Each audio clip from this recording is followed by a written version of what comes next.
mensyukuri nikmat-nikmat Allah itu, maka Allah akan pasti menambahnya bagi kita. Taib, kita masuk sekarang langsung ke judul kita, Ibadatun fi zamanil fitan. Ibadah di zaman fitnah. Ya, judul kita apa? Ibu-ibu, bapak-bapak? Ibadah di zaman fitnah.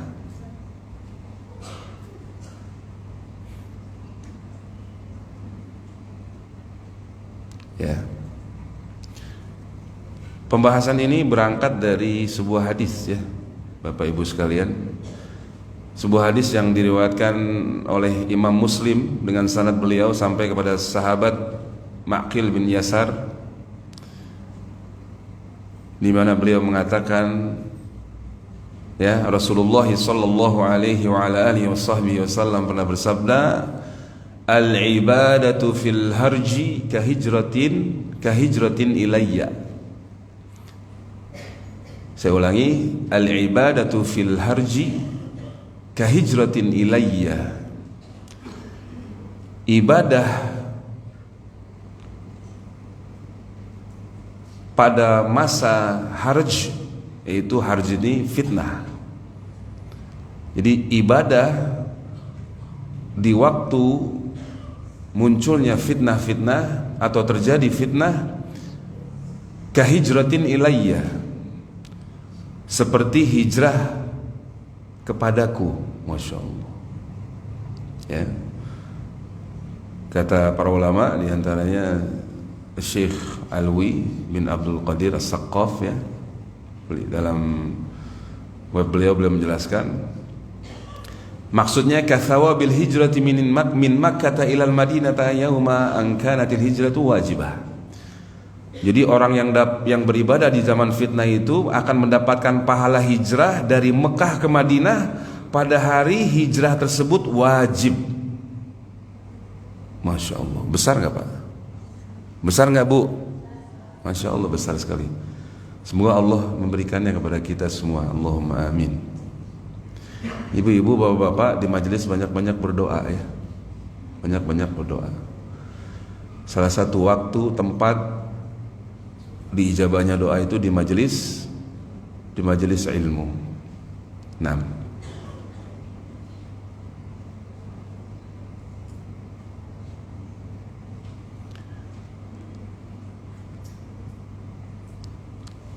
Kemudian kata beliau, wa fi hadzal hadits yukhbiru an-nabiy sallallahu alaihi wasallam anna al-ibadata fil harj, bahwa melakukan ibadah pada waktu harj yaitu waktul fitani wa ikhtilatil umur, ya, wa takhabbutin nasi fi fasadid dunya wanhimakihim fihi.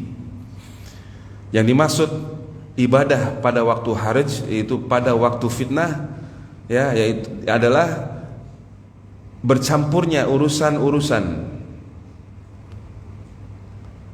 dan manusia berada di dalam kerusakan dunia. Mereka tenggelam dalam kerusakan dunia.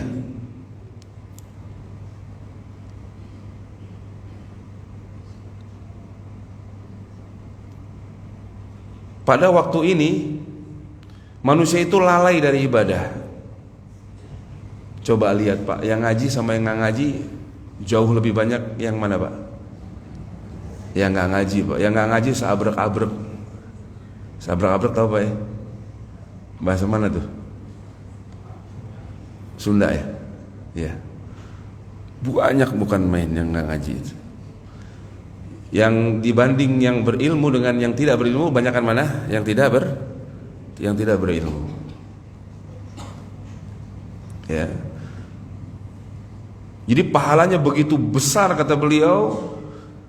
Ibadah pada waktu itu sangat utama dan diberi pahala yang sangat besar. Kenapa? Karena manusia pada kebanyakannya waktu itu yaghfuluna 'anil ibadah. Mereka lalai dari menjalankan ibadah. Fitilkal auqat, pada waktu-waktu tersebut, yashtagiluna anha. Mereka sibuk, enggak sempat ibadah, enggak sempat nuntut ilmu, enggak sempat Pak. Dengan berbagai macam alasan. Wala yatafarragu laha illa qalilun. sedikit orang yang membaktikan dirinya, yang mempersembahkan dirinya untuk ibadah. Di antara ibadah yang besar apa tadi Pak? Bahkan paling besar di zaman kita ini jihad menuntut ilmu, untuk mengangkat kebodohan dari diri kita, keluarga kita dan masyarakat kaum muslimin pada umumnya. Mengangkat kesyirikan, mengangkat kebid'ahan dan seterusnya, itu termasuk jihad yang paling besar. Nah, dikata beliau sedikit. Pada waktu itu orang yang membaktikan, mengonsentrasikan dirinya untuk ibadah itu sangat sedikit, qalilun, sangat sedikit. Ya, semoga Allah menjadikan kita orang-orang yang sedikit ini.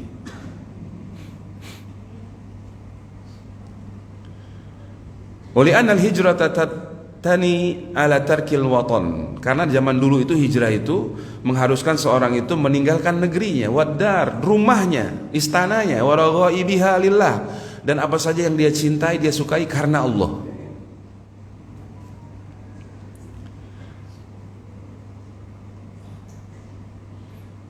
Maka jadi berat emang. Ya. Nah, jadi berangkat dari hadis itu pembahasan kita Pak ya. Apa kata Nabi tadi sallallahu alaihi wasallam? Al-ibadatu fil harji kahijratin ilayya. Melaksanakan ibadah pada waktu fitnah-fitnah muncul itu seperti hijrah kepadaku. Ya, ini memotivasi kita semangat belajar, semangat ibadah, menuntut ilmu, semangat untuk diamalkan. Itu pahalanya luar biasa besar. Nah, baik, kita masuk membahas judulnya Pak ya. Itu berangkat dari hadisnya sudah ya. Sekarang ibadah. Apa itu ibadah?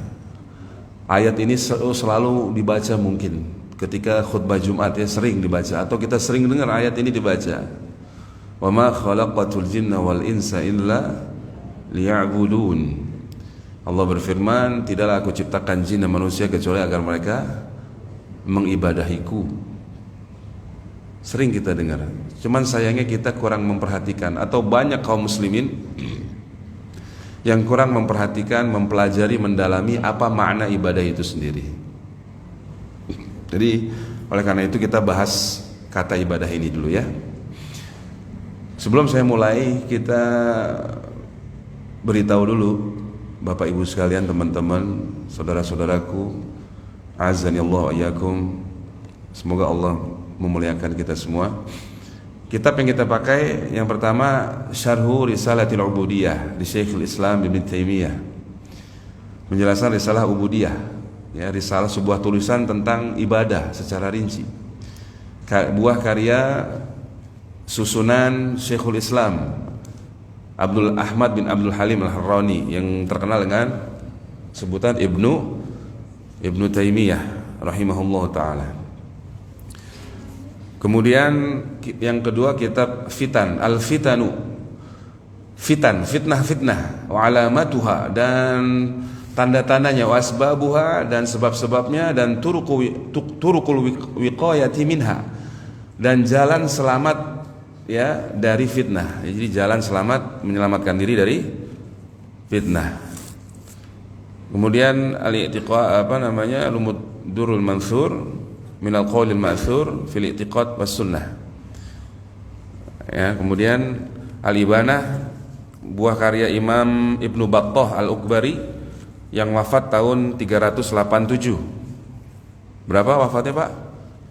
387 Hijriah. Ini salah satu kitab induk akidah Ahlus Sunnah wal Jamaah. Ya, karya Ibnu Battah. Karya ya. Ta'lif Ibnu Battah ya. Saya kurang suka menerjemahkan ta'lif atau allafa yu'allifu itu karangan Pak. Kan biasa diterjemahkan ini karangan Ibnu Battah gitu Pak ya. Kok bukan ngarang, bukan. Ya ibu-ibu ya, bukan ngarang-ngarang, bukan. Beliau nukil dari para ulama sebelumnya, salaf. Beliau wafatnya tahun berapa? 387. Jadi lahirnya tahun 300-an. Jadi ulama sebelumnya beliau ngambil itu. Ya, baik. Yang terakhir syarhu usul i'tiqadi ahli sunnah wal jamaah min al-kitab wa sunnah wa ijma'is sahabati wa tabi'in wa man ba'dahum. Penjelasan pokok-pokok akidah ahli sunnah wal jamaah oleh al-imam Al-Hafidh Abul Qasim Hibatullah Al-Lalakai yang wafat tahun 418 Hijriah. Nanti kita ambil beberapa nukilan dari beliau. Jadi kalau ilmu agama itu jangan kata ustadz, jangan kata kiai, ya ibu-ibu, bapak-bapak.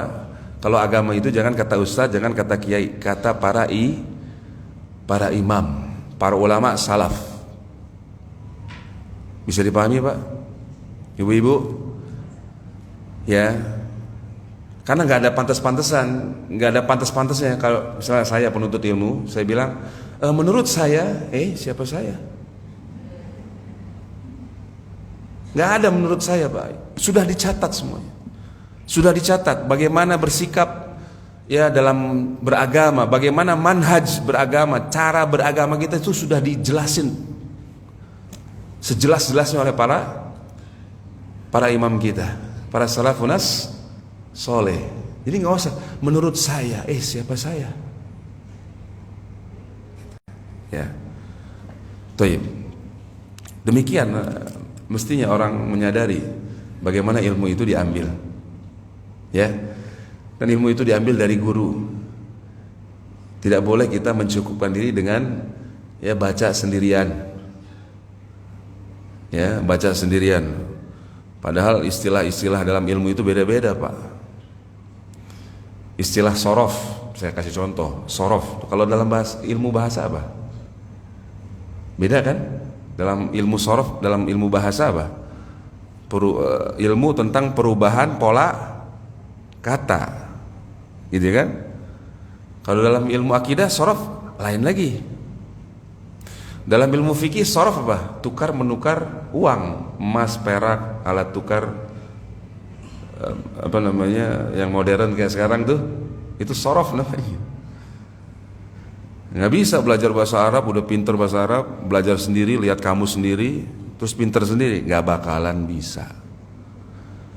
Ilmu itu dari dulu diambil dari lisan para ulama, gitu ya. Diambil langsung dari lisan para ulama atau para penyambung lidah para ulama, murid-muridnya, gitu. Nggak bisa mencukupkan diri dari baca buku sendirian atau dari belajar di madrasah Googliyah, Googleyah, ya, yang macam-macam itu, YouTubeyah, Instagramiyah, Facebookiyah, Twitteriyah. Ya macam-macam itu, nggak bisa ibu. Apalagi masya Allah zaman sekarang itu kadang yang menuntut ilmu jadi mufti di medsos itu. Entah sama siapa dia belajar, berapa lama dia belajar, nggak jelas ya. Main fatwa, ini haram, ini boleh, ini tidak boleh, ini haram, ini sunnah, ini bid'ah. Astagfirullahaladzim. Musibah ini, musibah. Taib. Nah, itu kitab-kitab yang kita akan ambil dari kitab-kitab tersebut, ilmu dari lisan para ulama kita.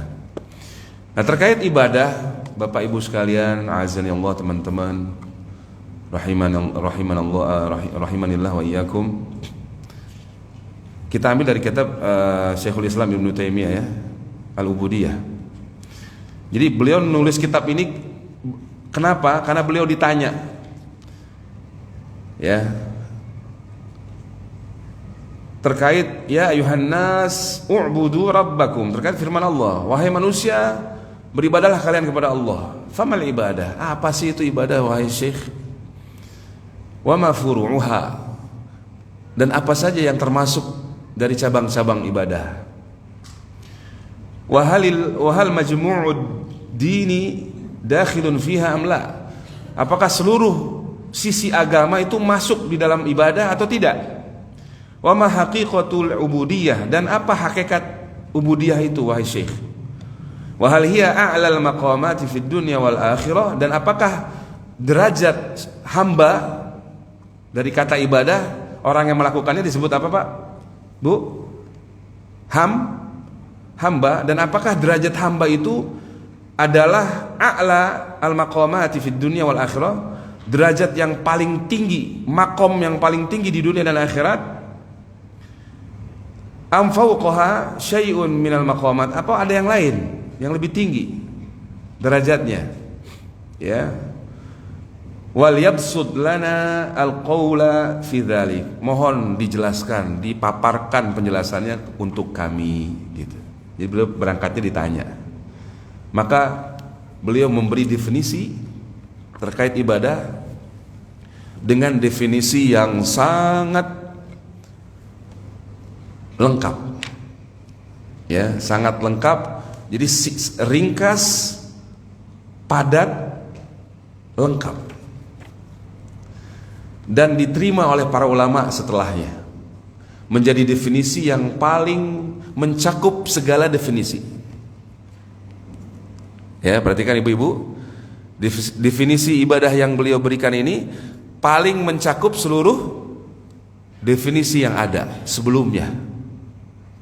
Memang beliau ini jenius, memang luar biasa keilmuannya, sampai dapat julukan Syekhul Islam, karena menguasai berbagai macam bidang disiplin ilmu agama, ilmu tafsir, ilmu lughah, masa ditanya. Ilmu bahasanya saja, seandainya diadu oleh seluruh ustadz di Indonesia Pak, ilmu bahasanya Syekhul Islam Ibnu Taimiyah, ini saya masih lebih unggul beliau. Ilmu bahasa, baru ilmu bahasanya saja ya. Belum lagi ilmu tafsir beliau, ilmu hadis, ilmu fikih. Beliau orang bermadhab Hambali. Bermadhab apa? Syekhul Islam Ibnu Taimiyah Hambali. Bahkan beliau itu mujtahid madhab. Ya, kata Syekh Shalih Fauzan, beliau Ibnu Taimiyah itu mujtahid madhab Hambali. Mujtahidnya tingkatan yang tinggi. Adapun mujtahid mutlak yang lebih tinggi daripada itu adalah imam yang 4, Imam Abu Hanifah, Imam Malik bin Anas, Imam Muhammad bin Idris Asy-Syafi'i, Imam Ahmad bin Hambal, rahimahumullahu jami'an. Gitu.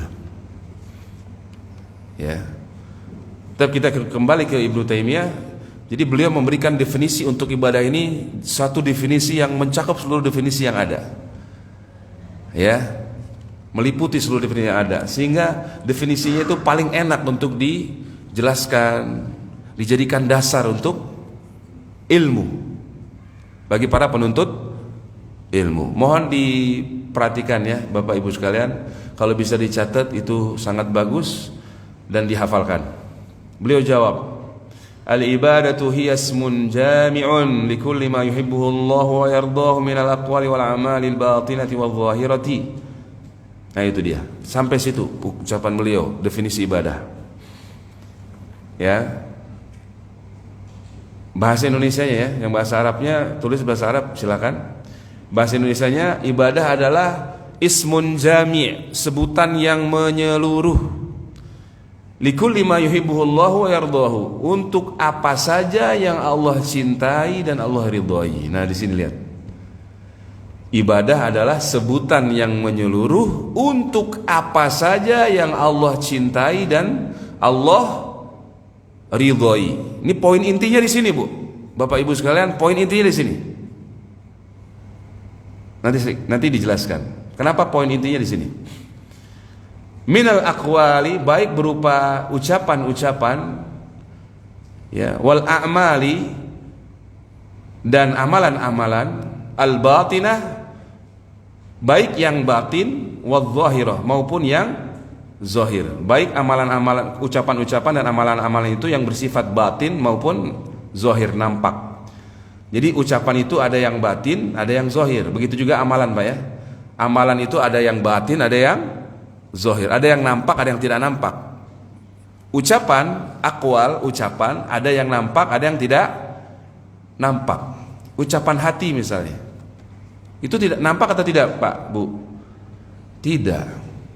Dia berucap hatinya, ya Allah, aku ingin memberikan ya sesuatu untuk orang miskin itu. Itu baru ucapan hati kan? Itu termasuk ibadah enggak? Masuk ibadah. Ya, nah, jika dia kerjakan karena Allah.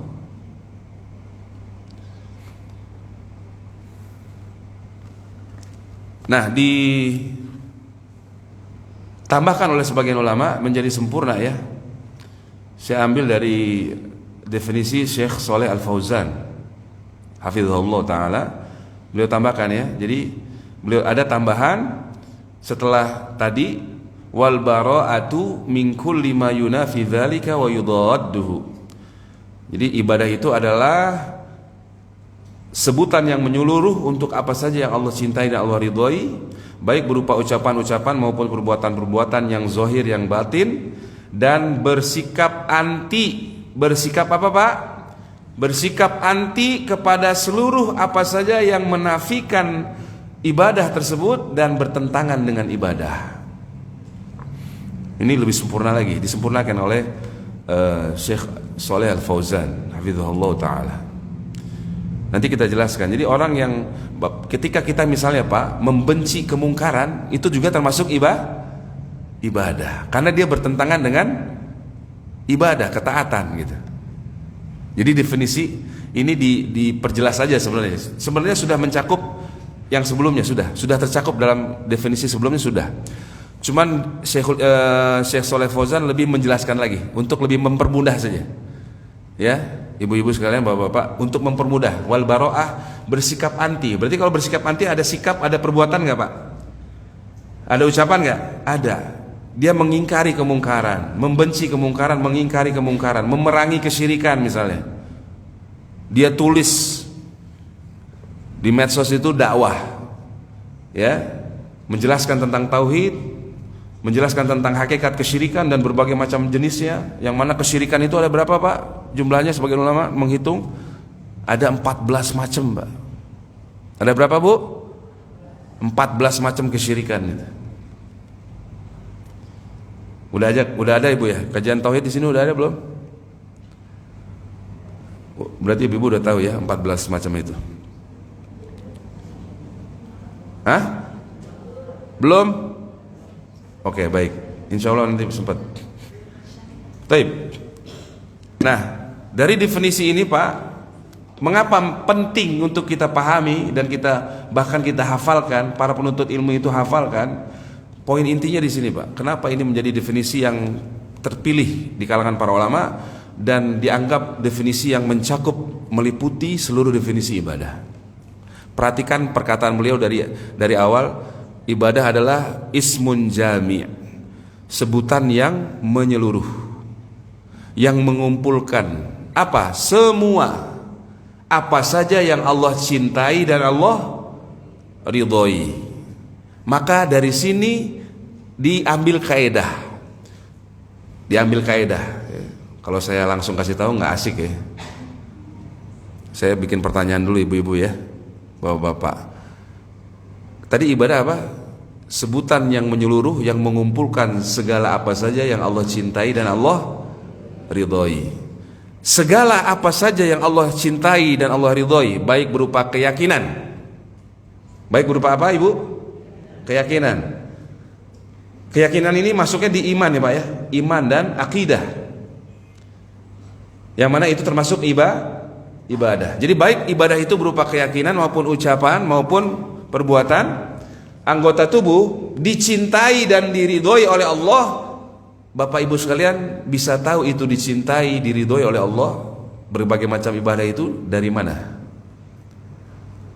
Dari mana ibu-ibu, bapak-bapak? Paham pertanyaan saya? Kan definisinya tadi ibadah adalah sebutan yang menyeluruh, yang mengumpulkan segala macam apa saja yang Allah cintai dan Allah ridho. Itu disebut ibadah. Apa saja yang Allah cintai dan Allah ridho itu disebut ibadah. Maka garis merahnya di situ, benang merahnya di situ. Sebuah ibadah, suatu ibadah apapun itu, baik ibadah itu berbentuk ibadah hati, keyakinan, atau ibadah ucapan lisan, atau ibadah perbuatan anggota tubuh, kita bisa tahu itu dicintai oleh Allah, diridhoi oleh Allah dari mana, Pak, Bu? Hah?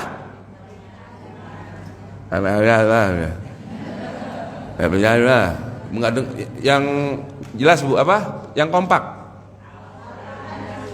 Oh iya. Al-Quran dan Sunnah. Thayyib. Di apa namanya, di lebih singkat lagi, bisa nggak, Bu? Berdasarkan wahyu gitu, Pak. Al-Quran dan Sunnah itu kan wahyu. Ya, jadi Al-Quran wahyu, sepakat, mutawatir. Sunnah Nabi, semua yang terkait agama Islam juga wahyu. Tidak boleh ragu sedikit pun. Semua ucapan Nabi dalam rangka menjelaskan agama Islam adalah wahyu, kecuali ucapan beliau dalam rangka dalam urusan dunia, itu bukan dari wahyu. Bisa dipahami, Pak? Ada ucapan Nabi terkait urusan dunia. Waktu itu pernah para sahabat mengawinkan pohon korma gitu. Terus ya ternyata tidak sesuai yang diharapkan hasilnya itu. Lalu Nabi waktu itu diminta masukan kan, ternyata masukan Nabi itu keliru gitu loh. Maka Nabi bersabda, ini asbabul wurud namanya, antum a'lamu bi umuri dunyakum, kalian lebih berilmu, antum a'lamu, kalian lebih berilmu untuk urusan masalah dunia kalian gitu. Handphone dunia apa agama, Pak? Dunia. Lebih pintar mana? Tentang handphone ini, tentang membuat handphone ini, Rasulullah apa yang bikin handphone, Pak? Yang bikin handphone. Rasulullah tidak diutus untuk itu. Ya, nah ini membantah orang-orang jahil murakkab yang nggak ngerti apa-apa. Kalau dikasih tahu ini nggak diajaran Nabi, ini tidak dicontohkan, dituntun kalau Nabi, dia bilang apa? Ente jangan naik pesawat kalau ibadah haji, nggak dicontohin Nabi. Nah ini subhanallah ya, ini kebodohan tingkat tinggi. Nah, baik. Jadi benang merahnya di situ ya, Bapak Ibu sekalian, teman-teman. Tahu dari mana sebuah keyakinan atau ucapan atau perbuatan ibadah yang anggota badan itu diridhoi oleh Allah, dicintai Allah, tahu dari mana? Hanya satu sumbernya. Hanya bisa kita tahu dari wahyu. Dan wahyu itu adalah Al-Quran dan Sunnah Rasulullah Sallallahu Alaihi Wasallam. Ya, apakah cukup? Belum. Berdasarkan pemahaman dan pengamalan orang yang paling paham Al-Quran dan Sunnah tersebut, yaitu para sahabat Rasulullah radhiyallahu anhum ajma'in. Gitu, Pak. Karena ilmu itu ya sumbernya mereka, para sahabat Nabi. Mereka yang menyampaikan Al-Quran dan Sunnah Rasulullah. Mereka para sahabat Nabi yang menyampaikan Al-Quran dan Sunnah. Maka mereka yang paling tahu bagaimana memahami dan mengamalkannya. Kan begitu. Mereka yang paling paham tentang wahyu Allah. Jadi suatu keyakinan itu atau perbuatan atau ucapan dianggap ibadah tidak boleh sembarangan. Mesti ada wahyu yang mentakrirnya, yang menetapkannya itu. Gitu. Ya. Maka kita bisa tahu dari wahyu itu mana yang tauhid, ibadah yang merupakan tauhid, mana yang ibadah yang merupakan syirik. Kan ada, Pak ya? Ibadah itu kan terbagi dua kan, ada ibadah yang hak, ada yang ibadah yang batil. Ibadahnya orang kafir, orang musyrik batil apa hak? Batil. Karena apa? Karena dia beribadah tidak dibangun di atas petunjuk wahyu. Tapi orang-orang kafir dari zaman dulu, Pak, Kenapa agama mereka itu rusak? Karena ibadahnya itu dibangun di atas hawa nafsu, ngarang-ngarang. Yang istilahnya biasa disebut oleh para ulama dengan bid'ah. Nabi Ibrahim gak pernah ngajarin tawaf telanjang, Pak. Nabi Ibrahim, Nabi Ismail tidak pernah mengajarkan tawaf telanjang. Tapi orang musyrik ketika mereka berhaji di zaman Nabi, tawafnya telanjang. Mereka tawaf di Ka'bah telanjang. Berarti ajaran tawaf itu kan ada ajarannya kan? Tapi ada bid'ahnya, telanjang. Terus nyanyi-nyanyi, siul-siul. Siapa yang ngajarin ibadah itu? Wahyu dari mana? Wahyu cuma ada 2. Ya, wahyu cuma ada 2. Kalau bukan wahyu dari Allah, wahyun minallah, fahuwa wahyun minasyaitan. Kan begitu. Kalau bukan wahyu dari Allah, wahyu dari siapa, ibu-ibu? Ya wahyu dari syaitan. Gak ada yang tengah-tengah. Gak ada. Ya. Ibadah di atas tauhid dengan bimbingan Nabi Muhammad itu wahyu dari Allah. Tapi orang-orang musyrik, mereka beribadah tidak di atas tauhid. Mereka mempersekutukan sesuatu dengan Allah. Inilah yang disebut ibadah di atas kebatilan. Di atas wahyu siapa? Wahyu syaitan. Jadi orang yang beriman itu beribadah di atas wahyu, petunjuk dari Allah berdasarkan Al-Quran dan Sunnah. Adapun orang-orang sesat beribadah di atas berdasarkan wahyu dari syaitan. Senang atau tidak senang, sadar atau tidak sadar. Wal'iyadzubillah. Nas'alullah salamata wal afiyah. Taib, kita kembali ke garis merah tadi, ke benang merah tadi. Jadi ibadah itu segala apa yang Allah cintai dan Allah ridhoi. Hanya bisa diketahui dengan melalui wahyu. Kan begitu, Pak. Saya contohkan dulu ibadah. Misalnya ibadah apa ya? Keyakinan juga deh, keyakinan. Ibadah i'tiqad. Saya ambil dari penjelasan Imam Ibnul Qayyim, Pak. Imam Ibnul Qayyim Al-Jauziyah. Kalau tidak salah dalam kitab beliau Zadul Ma'ad. Saya agak lupa ya. Kitab beliau banyak banget. Imam Ibnul Qayyim, muridnya Syekhul Islam Ibnu Taimiyah. Bismillah.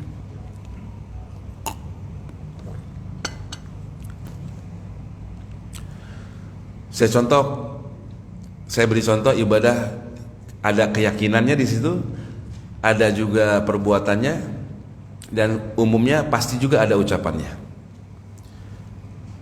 Saya kasih contoh, kata Imam Ibnul Qayyim, ketika Rasulullah SAW masih hidup, maupun ketika Rasulullah SAW sudah wafat, Rasulullah tidak lagi pernah sengaja ke Gua Hira. Kemana, Bu? Ke Gua Hira. Gua Hira itu tempat apa, Pak, Bu? Tempat Rasulullah dapat wahyu. Beliau kan suka menyendiri kan? Yatakhannath. Ya. Yatahannath. Beribadah menyendiri. Ke Gua Hira sebelum dapat wahyu, karena beliau sedih ngelihat kaumnya itu berada dalam jahiliyah. Makanya beliau suka menyendiri, ya, ke Gua Hira. Sampai akhirnya Allah takdirkan, Allah angkat beliau menjadi nabi. Allah beri wahyu di Gua Hira. Ya, apa wahyunya, Bu? Hah? Iqra bismi rabbikal ladzi khalaq, khalaqal insana min 'alaq, iqra wa rabbukal akram alladzi 'allama bil qalam, dan seterusnya ya. 5 ayat, Ibu ya. Baik. Iqra, bacalah wahai Rasul, wahai Nabi Muhammad. Padahal Nabi Muhammad, Allah tahu nggak? Beliau nggak bisa baca, nggak bisa tulis. Tahu nggak Pak? Tahu. Itu artinya membaca itu nggak harus bisa baca ya. Itu artinya membaca itu tidak harus bisa baca dan tidak harus baca kitab. Ya. Dan itu dalam bahasa Arab dimaklumi Pak ya. Bapak-bapak sholat bacaan nggak Pak? Baca. Emang pegang mushaf? Emang baca begini? Bismillahirrahmanirrahim. Enggak kan? Baca Al-Fatihah enggak pegang mushaf lagi kan? Enggak pegang kertas lagi kan? Tapi disebutnya baca enggak? Ya udah jelas ya. Baik. Nah, kita kembali ke tadi. Jadi Rasulullah diberikan wahyu di Gua Hira dengan ya ayat yang agung, Iqra bismi rabbikal ladzi khalaq. Bacalah wahai Nabi ya dengan isim nama ya Rabbmu yang menciptakan, yang memiliki, yang mengatur segala-galanya, yang menciptakan segala sesuatu ya. Taib. Kata Imam Ibnul Qayyim, maka yang perlu kita ketahui dan cermati, Rasulullah setelah dapat wahyu tidak pernah lagi seumur hidupnya itu ke Gua Hira dengan keyakinan tertentu, atau ingin mengajarkan bahwa ada keyakinan di Gua Hira itu adalah tempat yang penuh berkah. Ya. Kemudian kata beliau, begitu juga para sahabat radhiyallahu anhum. Jumlah para sahabat ada berapa, Bu? Lebih dari 10.000 kata Imam Ibnu Hajar. Bayangin, 10.000 sahabat Nabi, tidak juga ada yang pernah satupun sengaja ke Gua Hira dengan keyakinan. Nah, keyakinan itu ibadah bukan Pak? Ibu-ibu, keyakinan ibadah bukan?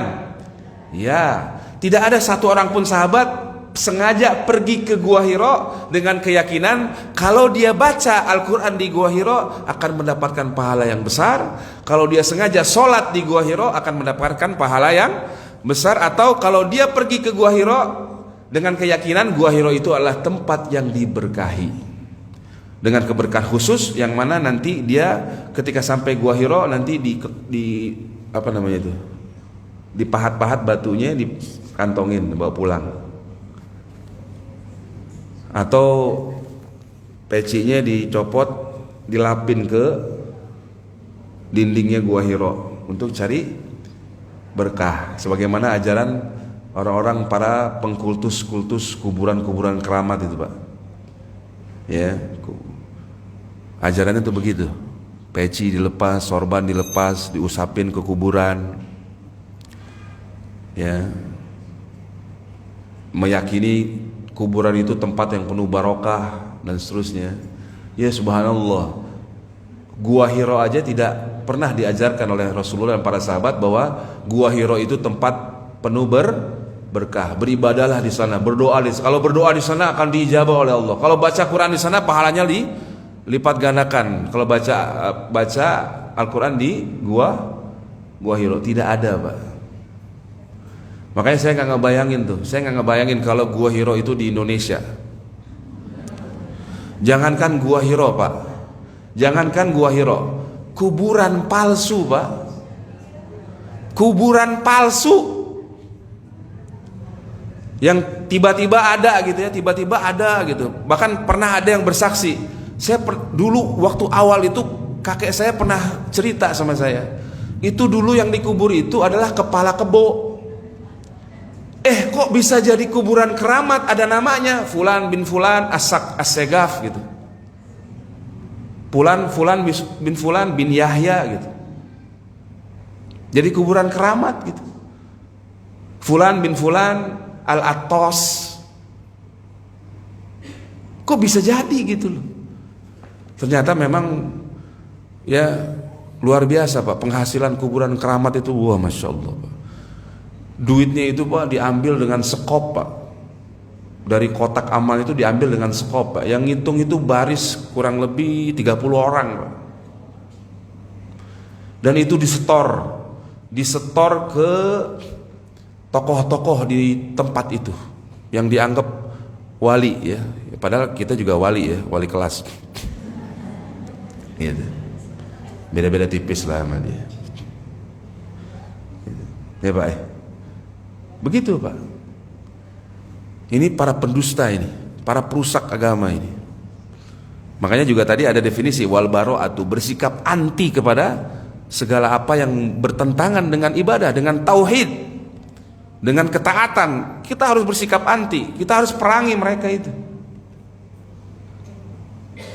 Gitu Pak ya. Nggak bisa lembek-lembek, atau bahkan memuji. Ya subhanallah, ada ya Ustadz YouTubiah terkenal, followersnya jutaan, tapi merekomendasi para pengkultus kubur-kubur keramat. Naudzubillah. Itu dia tanggung jawab nanti dosa seluruh pengikutnya, dan jadi dosa jariah bagi dia.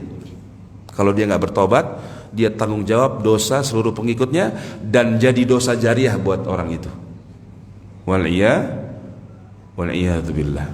Tayyib. Jadi nggak ada tuh, kata Imam Ibnul Qayyim, satu sahabat pun yang naik ke Gua Hira Pak, dengan keyakinan tertentu ya. Adapun kalau bapak-bapak lagi umroh, ibu-ibu pengen tahu doang kayak apa sih Gua Hira, kayak apa sih Nabi waktu itu di Gua Hira, seperti apa sih, boleh nggak? Boleh, nggak apa-apa. Tapi kalau di sana ada keyakinan tertentu, wah kalau saya berdoa di Gua Hira nih, minta jodoh lagi nih, saya dikasih nih. Itu dari mana?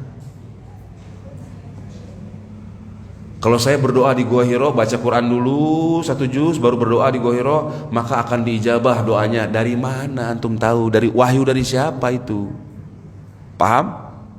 Paham ibu-ibu? Wahyu dari mana Anda dapat seperti itu? Kalau saya naik ke Gua Hira, baca Quran 1 juz di situ, kemudian setelah baca Quran berdoa di situ, akan diijabah doanya. Wahyu dari siapa? Gitu Pak. Ini dasar ini.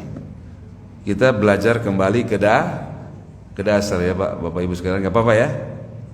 Nah, ke dasar lagi ini. Masih banyak ya contoh perbuatan misalnya.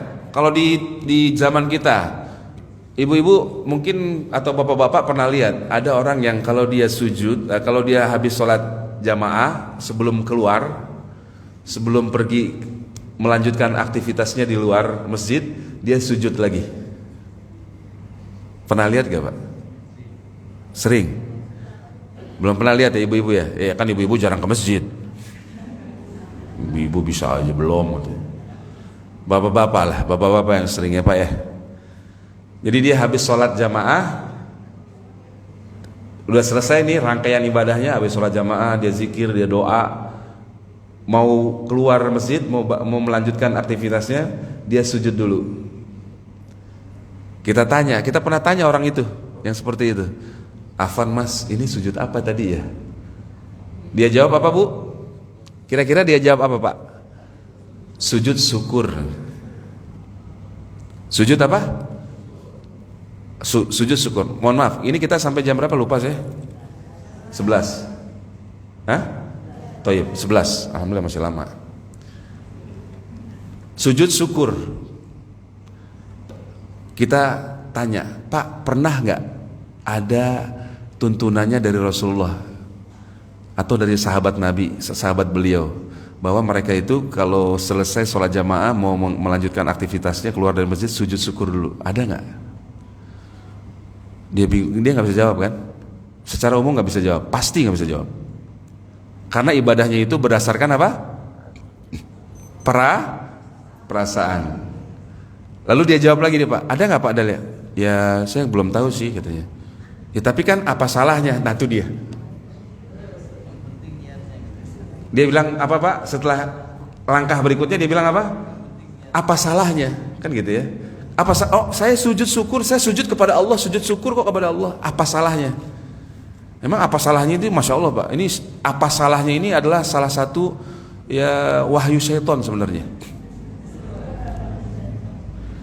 Ya karena banyakkan orang Pak diberi tahu bahwa ibadahnya itu tidak pernah diajarkan Nabi, ya tidak pernah dituntunkan Nabi, akan dia jawab apa? Apa salahnya? Lah kalau apa salahnya berarti apa? Mas, kalau apa salahnya berarti benar. Berarti semuanya benar. Nggak ada salahnya semuanya.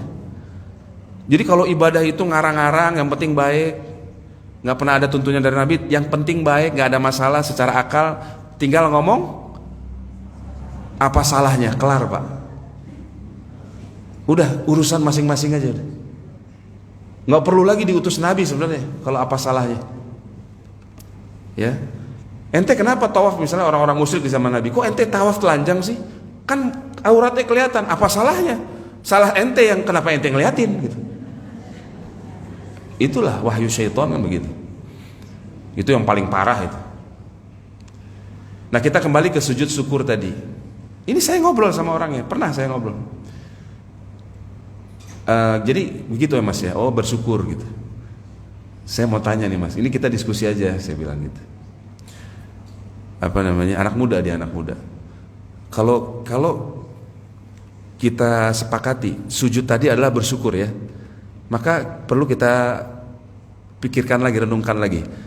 Orang yang paling bersyukur itu siapa? Kira-kira dia jawab siapa Bu? Kalau akalnya masih lurus ya. Kalau masih muda sih insya Allah masih lurus, masih lebih lurus lah Pak. Mohon maaf nih Pak. Dia akan jawab siapa Pak? Kalau kita tanya orang yang paling tahu cara bersyukur kepada Allah siapa? Rasulullah Nabi Muhammad Sallallahu Alaihi Wasallam. Ya. Nah belum pernah ada riwayatnya Mas, Rasulullah Sallallahu Alaihi Wasallam itu setiap kali selesai sholat jamaah, sebelum beliau keluar masjid melanjutkan aktivitas beliau sujud syukur lagi. Karena sudah diberi taufik untuk bisa sholat berjamaah. Tidak pernah ada riwayatnya. Begitu juga kalau Mas ini belajar kitab-kitab fikih para ulama, kitab-kitab hadis, nggak pernah ada satupun riwayatnya kata para ulama. Dia mulai mikir tuh, oh gitu ya Pak ya. Iya, saya bilang tidak pernah ada itu. Kalau memang itu sujud syukur yang disyariatkan, tentu Rasulullah sudah mengajarkannya. Karena orang yang paling bersyukur siapa? Rasulullah. Gitu.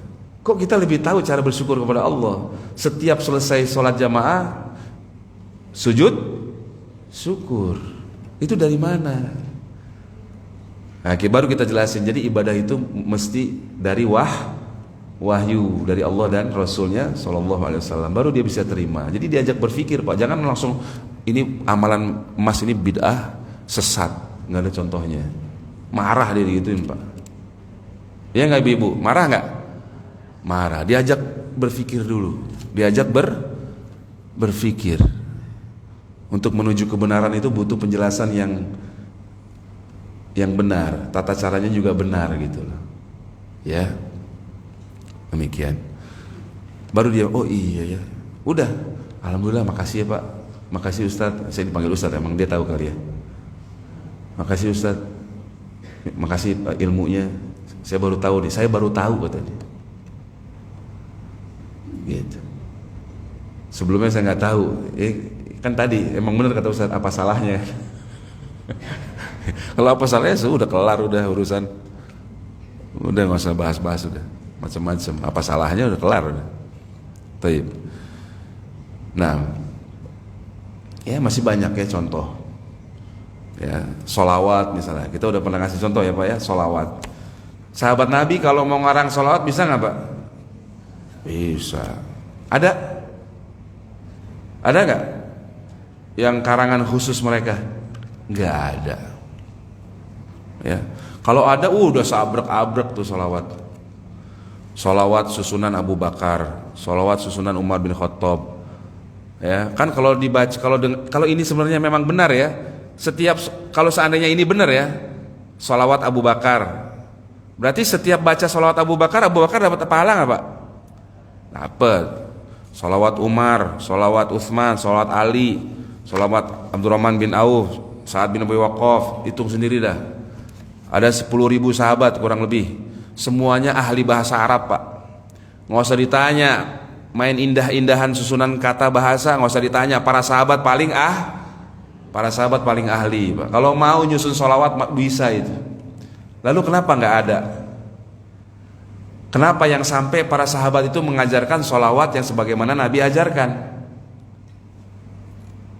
Karena memang itu dari wahyu, Pak. Bahkan para sahabat nggak pernah berani nambahin satu kata saja dalam riwayat hadis mereka. Rasulullah mengajarkan sholawat yaitu Allahumma sholli ala sayyidina. Tidak, sayyidina saja tidak berani ditambahkan oleh sahabat, Pak. Coba perhatikan, Pak. Ratusan ribu hadis, Pak. Bukhari, Muslim, Abu Daud, At-Tirmidzi, Ibnu Majah, An-Nasai, Ibnu Majah, Musnad Imam Ahmad. Ini kitab hadis yang paling besar. Musnad Imam Ahmad bin Hanbal, Muwatta Imam Malik, Sunan Ad-Darimi, 9 kan? Kutubus Tis'ah. Ini baru 9, belum lagi Asar, Musannaf Ibnu Abi Syaibah, Musannaf Abdul Razzaq. Ini ribuan riwayat dari sahabat Nabi. Tidak ada satupun sahabat Nabi yang menambahkan sholawat Sayyidina. Seandainya boleh, nanti juga jadi ribut, Pak. Kalau Sayyidina saya kurang, kalau saya kurang, merasa masih kurang kalau Sayyidina doang. Saya tambahin lagi Maulana. Yang sudah nambahin Maulana masih kurang. Itu hawa nafsu itu begitu, Pak. Hawa nafsu itu selalu itulah yang disebut ibadah dengan hawa nafsu, Pak. Allahumma sholli ala sayyidina wa maulana. Masih kurang kalau saya, masih kurang puas saya. Saya tambahin lagi. Wa syafi'ina. Pemberi syafaat kelak di hari kiamat. Wa syafi'ina. Saya tambahin lagi. Allahumma sholli ala sayyidina wa maulana wa syafi'ina. Masih kurang. Saya tambahin lagi, Pak. Qurrati a'yunina. Permata hatiku. Masih kurang lagi. Kalau saya sorry nih, gue lebih banyak sholawatnya. Allahumma sholli ala sayyidina wa maulana wa syafi'ina wa habibina wa qurrati a'yunina. Terus dinasehatin, Mas, para sahabat aja nggak pernah begitu, Mas. Karena wahyu itu yang didapat oleh Nabi, Allahumma sholli ala Muhammad, itu wahyu, keluar dari lisan yang berbicara dengan wahyu. Wa ma yantiqu 'anil hawa in huwa illa wahyun yuha. Muhammad itu tidak berbicara tentang agama Allah ini dengan hawa nafsunya. Semua ucapannya terkait agama Allah ini adalah wahyu. Kita nasihatin. Dijawab apa tadi senjatanya setan? Apa salahnya? Kelar udah. Suka hati lu lah. Ya udah, suka hati lu aja lah. Kalau apa salahnya kan ya gitu, Pak, ya. Kalau bahasa Betawinya begitu, Pak. Ya udah selesai, kalau apa salahnya selesai. Berarti benar kalau nggak ada salahnya. Ya ditambah-tambahin nanti, semuanya ditambah-tambahin. Ini kan berarti para sahabat memahami bahwa mereka itu beribadah dengan beribadah berdasarkan wahyu. Mereka tanya, wahai Rasulullah, ya Rasulullah, amarana Allahu an nusalli alaika, yakni kama fi qoulihi innallaha wa malaikatahu yusholluna 'alan nabi ya ayyuhalladzina amanu shallu 'alaihi wa sallimu taslima. Wahai Rasulullah, Allah telah memerintahkan kami bersolawat untuk Anda. Sebagaimana tadi di ayat kan? Lihat para sahabat cara beragamanya. Fa kaifa nusalli 'alaika? Bagaimana cara kami bersolawat untuk engkau ya Rasulullah? Apa disebut di hadis itu, Pak? Fasakata Rasulullah sallallahu alaihi wasallam. Rasulullah terdiam dengan pertanyaan itu. Bashir bin Sa'ad itu namanya. Sahabat yang nanya itu Bashir bin Sa'ad. Hatta tamannaina annahu lam yas'al sallallahu alaihi wasallam. Sampai-sampai kami berharap si Bashir tidak bertanya dengan pertanyaan itu kepada Rasulullah sallallahu alaihi wasallam karena memberatkan beliau. Kata para imam kita apa? Kenapa beliau diam, Pak, ketika ditanya itu? Wallahu a'lam yantadhirul wahya. Rasulullah itu diam sedang menunggu wahyu. Selang beberapa saat baru beliau ajarkan kan? Beliau menghadap para sahabat, wahai para sahabatku, qulu, ucapkan oleh kalian, Allahumma sholli ala Muhammadin wa ala ali Muhammad kama shallaita ala ali Ibrahim innaka Hamidum Majid wa barik ala Muhammad wa ala ali Muhammad kama barakta ala ali Ibrahim innaka Hamidum Majid. Keluarlah hadis itu. Ini namanya asbabul wurud. Bagaimana sejarah keluar hadis itu? Dari sini kita pahami bahwa para sahabat itu beragama berdasarkan apa? Wahyu. Itu salawat yang mereka pakai, Pak, seumur hidup mereka. Gitu. Bahkan pernah ada torekot, Pak.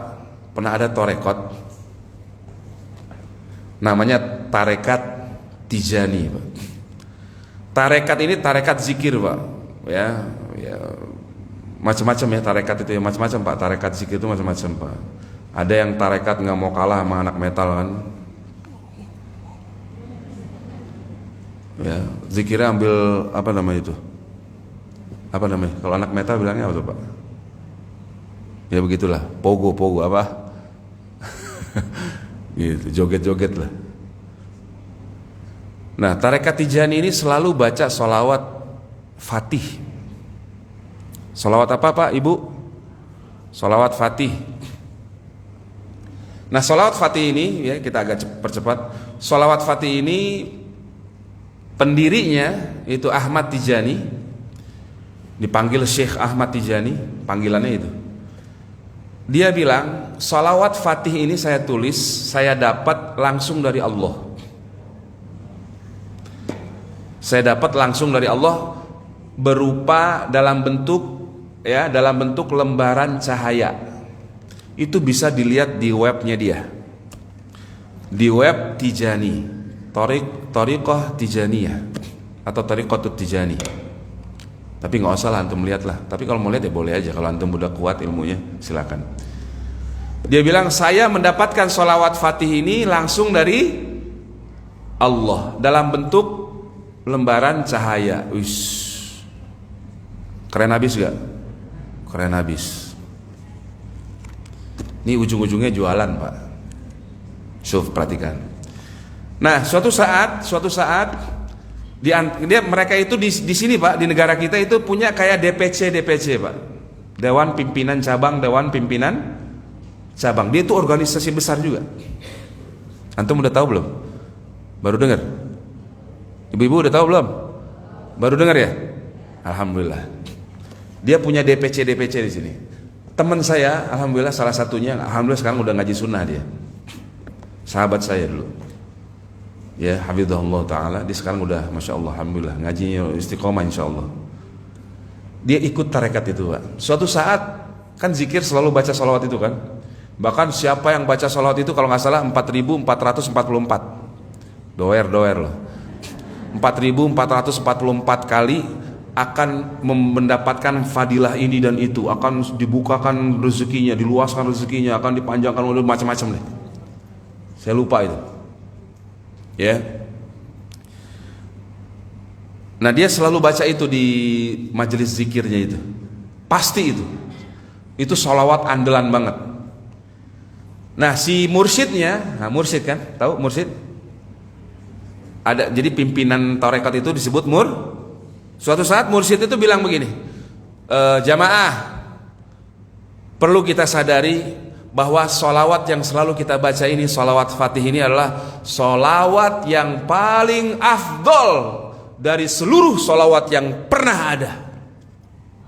Widih, keren gak tuh? Sangar gak? Alhamdulillah teman saya polos nih, Pak. Oh gitu ya, Syekh ya, dia panggil mursyid, Pak Mursyid lah, panggilannya Mursyid lah. Oh gitu ya Pak Mursyid. Ya oke deh kalau begitu, polos orang yang emang polos. Kalau begitu Pak Mursyid, mulai saat ini setiap sholat kita ganti sholawat kita. Yang biasa kita baca, Allahumma sholli ala Muhammad wa ala ali Muhammad kama shallaita ala Ibrahim wa ala ali Ibrahim wa barik ala Muhammad wa ala ali Muhammad kama barakta ala Ibrahim wa ala ali Ibrahim fil alamin innaka Hamidum Majid. Itu kan Pak ya? Ya nggak Bu? Kita diajarin dari kecil itu kan? Kita ganti. Sholawat kita dalam sholat kita ganti mulai saat ini pakai sholawat Fatih. Kan dia bilang tadi sholawat paling afdol dari seluruh sholawat yang ada. Ya udah kita mulai saat ini setiap kita sholat fardu, sholat sunnah, sebelum salam baca sholawat. Sholawatnya bukan sholawat Ibrahimiyah lagi, bukan sholawat Ibrahimiyah lagi. Sholawat diganti sholawat Fatih ya. Mursyid, apa kata mursyidnya? Wah, kalau itu saya nggak berani gitu. Alhamdulillah, dia masih punya masih sadar, berarti belum gila. Alhamdulillah, dia masih punya rasa takut mungkin kepada Allah, mungkin, atau dia mungkin ya masih waras lah. Alhamdulillah. Wah, kalau itu saya nggak berani gitu. Dia mau tanggung tuh Pak, jamaahnya berapa banyak tuh sholat, kalau nggak sah gimana? Siapa yang nanggung? Gitu ya. Maya masih punya rasa takut. Ya, dia bilang apa? Wah, kalau begitu saya nggak berani. Berarti sholawat yang paling afdal mana ya Mursyid? Pak Mursyid, berarti sholawat yang paling afdal yang mana Pak? Sholawat yang keluar dari lisan yang berbicara dengan wahyu dari Allah, lisannya Rasulullah Sallallahu Alaihi Wasallam. Kan begitu Pak ya, harusnya orang yang lurus akalnya, imannya, akidahnya, betul gak? Ya betul lah, kalau saya gurunya di sini. Afwan. Ya, jadi emang begitu Pak. Nah itulah cara beragama para sahabat. Mereka sholawat aja pakai yang berasal dari nggak ada satupun sahabat yang berani nambahin Pak. Yang sudah jelas lafadznya dari Nabi ya. Tapi kalau bapak-bapak buka majelis, buka pertemuan keluarga, alhamdulillah wassalatu wassalamu ala sayyidina wa syafi'ina wa qurrati a'yunina wa maulana Muhammad, boleh? Boleh. Itu nggak masalah kata para ulama yang begitu mah. Karena itu sholawat yang bukan dipakai untuk zikir rutin, bukan yang dijadikan zikir khusus kan, yang dijadikan zikir mutlak kita. Kalau bapak mau zikir mutlak, memperbanyak sholawat, emang begitu? Bismillahirrahmanirrahim, wassalatu wassalamu ala sayyidina Muhammad. Nggak begitu Pak. Kalau dipakai buat zikir, dipakai yang mana? Yang dari Nabi. Subhanallah, alhamdulillah, la ilaha illallah, Allahu akbar, la haula wala quwata illa billah. Shalawat, Allahumma sholli ala Muhammad. Enak Pak. Paling nikmat itu yang dari wahyu itu nikmat, sesuai dengan ruh kita. Allahumma sholli ala Muhammad wa ala ali Muhammad kama shallaita ala ali Ibrahim innaka Hamidum Majid. Sebagian ulama bilang boleh motong sampai situ. Ulang lagi, subhanallah, alhamdulillah, la ilaha illallah, Allahu akbar, la haula wala quwata illa billah. Allahumma sholli ala Muhammad wa ala ali Muhammad kama shallaita ala ali Ibrahim innaka Hamidum Majid. Terusinlah. Nikmat, wa barik ala Muhammad wa ala Muhammad kama barakta ala ali Ibrahim innaka Hamidum Majid. Ya kan begitu kan? Nggak bisa antum pakai salawat yang tadi. Subhanallah, alhamdulillah, la ilaha illallah, Allahu akbar, la haula wala quwata illa billah, wassalatu wassalamu ala sayyidina wa maulana wa habibina wa syafi'ina Muhammad. Nggak begitu. Nggak boleh pakai yang itu kalau zikir yang mutlak tadi, yang rutin tadi. Ya, pakai yang ditunjukkan oleh Rasulullah Sallallahu Alaihi Wasallam. Ya, demikian. Toib, itu terkait ibadah. Kemudian sekarang kita bahas kata fitnah. Ibadah di zaman fitnah. Dia di zaman antum udah tahu. Kata fitnah, apa makna fitnah? Saya pakai kitab Al-Fitanu. Fitan. Tanda-tandanya, sebab-sebabnya, jalan-jalan keselamatan, ya, menyelamatkan diri dari fitnah tersebut, ya. Buah karya Fadilatul Syekh Dr. Abdul Karim bin Abdullah Al-Khudair Al-Khudair, anggota komisi, anggota Hay'ah Kibar Ulama, anggota kumpulan ulama-ulama besar Lajnah Daimah dan Fatwa di Saudi Arabia.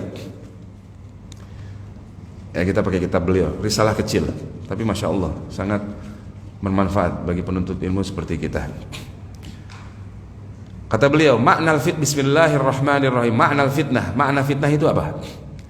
Al-fitnatu fil lughah, fitnah secara bahasa itu ya jima'u makna al-fitnah al-ibtila' wal imtihan. Makna fitnah yang makna yang mencakup keseluruhan makna adalah al-ibtila' wal imtihan wal ikhtibar, ujian. Jadi fitnah itu dalam bahasa kita Pak, ujian. Makna yang pertama yang paling mencakup seluruh makna, ujian. Ya. Baik. Adapun secara syariat, Al-fitnatu fi syara', kata beliau, fitnah secara syariat jinsun tahtahu anwa'un minasyubuhati wasyahawat. Adapun secara syariat adalah jenis, ya, suatu jenis yang seluruh jenis syubhat dan syahwat itu masuk di dalamnya. Itu disebut fitnah. Jadi seluruh jenis syubhat dan syahwat itu disebut fitnah. Itu yang kita minta setiap hari berlindung di sholat kita, Pak. Ibu, sebelum salam Rasulullah perintah kita berdoa. Apa? Allahumma inni a'udzubika min azabi jahannam. Ya Allah, sungguh aku berlindung kepada Engkau dari azab jahannam. Wa min azabil qabr. Wa min fitnatil mahya wal mamat. Dari fitnah al-mahya, kehidupan, dan fitnah kematian. Fitnah kehidupan apa? Ibu-ibu baca, ya Allah aku berlindung kepada Engkau dari fitnah kehidupan. Apa maknanya, Pak, Bu? Syekh Utsaimin jawab, Al-Imam Ibnu Utsaimin jawab ketika ditanya, Syekh, kita berdoa setiap sholat dengan doa ini, apa sih yang dimaksud min fitnatil mahya wal mamat? Apa sih yang dimaksud fitnah kehidupan dan fitnah kematian? Adapun fitnah kehidupan, kata Syekh Ibnu Utsaimin, kata Al-Imam Ibnu Utsaimin, adapun fitnatil mahya, fitnah kehidupan adalah dua jenis. Ya, yang pertama adalah fitnatus syahwat. Apa? Fitnah syahwat. Ya, kita berlindung dari itu, fitnah syahwat. Fitnah syahwat, Pak. Apa syahwat itu, Pak? Ya, hawa nafsu. Fitnah yang paling berat apa? Kalau versi Rasulullah sepeninggal beliau, apa ibu-ibu? Fitnah apa? Fitnah perempuan. Sebab itu sabda Nabi, muttafaqun alaih. Hadisnya Bukhari Muslim, muttafaqun alaih. Disepakati kesahihannya. Kata Nabi Muhammad SAW, ma taraktu ba'di fitnatan adharru 'ala rijali minan nisa. Aku tidak pernah meninggalkan fitnah yang paling berbahaya bagi laki-laki sepeninggalku dibanding fitnah ujian berat para wanita. Jadi para wanita itu ujian paling berbahaya, paling berat di zaman sepeninggal Rasulullah SAW. Jadi bapak-bapak ini kasihan memang. Sudah fitnahnya paling berat, mau kawin lagi diomelin. Ya, memang kasihan. Sabar aja, Pak, ya. Mau nikah lagi takut gitu. Jadi fitnah memang paling berat. Jadi fitnah itu, kata Syekh Utsaimin, apa tadi? Yang pertama, fitnah syahwat. Dan fitnah syahwat itu, Masya Allah, di zaman kita itu sangat dekat sekali dengan kita. Bahkan lebih dekat dia dengan istri kita daripada istri kita. Apa, Pak? Handphone. Betul nggak, Pak? Ibu-ibu, betul nggak? Ya, fitnah itu lebih dekat kepada kita dibanding pasangan kita sendiri, yaitu handphone. Ya, dan semua syahwat bisa diakses, diambil dari handphone itu, dicari di handphone itu. Dan kedua, kata beliau, fitnah syubhat. Nah, ini yang paling berbahaya, kata beliau. Fitnah syubhat ini yang paling kata Imam Ibnu Utsaimin, yang fitnah kedua ini adalah fitnah syubhat, ini yang paling berbahaya lagi. Apa itu fitnah syubhat? Yaitu ketika seorang itu an yaral haqqa batila wa yaral batila haqqan. Yaitu fitnah ketika seseorang itu melihat yang hak menjadi yang batil menjadi yang hak. Ini namanya fitnah syubhat. Kalau fitnah syahwat rata-rata orang tahu, Pak, sebabnya apa, bagaimana menghindarinya, biasanya tahu. Tapi fitnah yang satu ini, syubhat, ketika dia kena fitnah ini, yaitu dia memandang yang hak menjadi yang batil, ya, memandang yang batil, sebaliknya memandang yang batil menjadi yang hak, ini repot, Pak. Hampir tidak bisa selamat orang yang kena fitnah ini, sehingga dia tidak bisa beribadah di zaman fitnah, jadi akhirnya, atau dia beribadah dengan ibadah yang tertolak, yang mana padahal ibadah di zaman fitnah itu pahalanya tadi apa, ibu-ibu? Apa kata Nabi? Pak, ibadatun fil harji kahijratin ilayya. Ibadah pada saat fitnah seperti hijrah kepadaku, pahalanya sangat besar. Dia nggak bisa lakukan itu karena terkena fitnah apa tadi? Fitnah syubhat. Atau dia beribadah di atas kebatilan, tidak beribadah di atas petunjuk Rasulullah sallallahu alaihi wasallam dan para sahabat beliau radhiyallahu taala anhum ajma'in. Demikian, ya. Itu fitnah syubhat. Nah, fitnah syubhat itu kita harus tahu Bapak Ibu sekalian, bagaimana seorang itu kena fitnah syubhat, bagaimana? Agar jangan sampai kita yang harusnya kita beribadah menuntut ilmu dengan ilmu yang barokah, ilmu yang diberi ganjaran oleh Allah dengan pahala yang besar seperti hijrah kepada Nabi, malah kita nggak dapat itu gara-gara kena syubhat dalam ilmu. Maka harus tahu tuh bagaimana cara menghindarkan diri dari syubhat. Bagaimana? Ibu-ibu, bagaimana caranya Pak agar terhindar dari syubhat? Ya, yang pertama tentunya menuntut ilmu dari ahlinya, dari para ulama ahlus yang sebenar-benar ahlus sunnah wal jamaah, yang sebenar-benarnya mengikuti salafun saleh Rasulullah dan para sahabat radhiyallahu anhum ajma'in. Itu yang pertama, cara selamat, jalan selamat dari fitnah, ya. Kemudian yang berikutnya, tidak boleh mendengar sedikit pun dari para ahli kesesatan. Kalau zaman kita tidak boleh nonton semua ceramah. Kalau di zaman kita tidak boleh nonton semua ceramah. Jangan kepedean Bapak Ibu. Saya kan ambil baiknya, buang buruknya. Subhanallah. Yang bisa ambil baiknya, buang buruknya itu hanyalah orang-orang yang benar-benar sudah rawasikh, sangat dalam ilmunya, sudah belajar akidah dengan benar dari guru, dari A sampai Z dia sudah paham, sudah belajar manhaj dari gurunya, paham, sudah memahami tafsir-tafsir inti Al-Quran, hadis-hadis Nabi Sallallahu Alaihi Wasallam, baru dia bisa bedain tuh. Dia paham manhaj para salaf, para sahabat, para tabiin, tabiin, baru dia bisa bedain mana yang hak, mana yang, baru bisa dia ambil yang baik, buang yang buruknya. Kalau penuntut ilmu, orang awam gak bisa begitu, nonton semua ceramah, ya, merasa sudah mendalam ilmunya, kepedean, akhirnya kena syubhat. Jangankan penuntut ilmu, seorang ustadz Pak, ini dulu ustadz nih saya seneng banget dengernya Pak, enak dengernya, bahas sirah, bahas tazkiyatun nufus tuh enak banget dengernya. Entah bergaul sama siapa, entah dengerin ceramah siapa, kena syubhat. Akhirnya dia membela semua aliran-aliran yang ada. Semuanya ahlu sunnah, semuanya baik, cuman beda aja jalannya gitu. Ya, waliyadzubillah. Itu pertanyaan. Ya, silakan. Masih 10.29 kok. Ya, kan jam 11 Pak ya. Baik.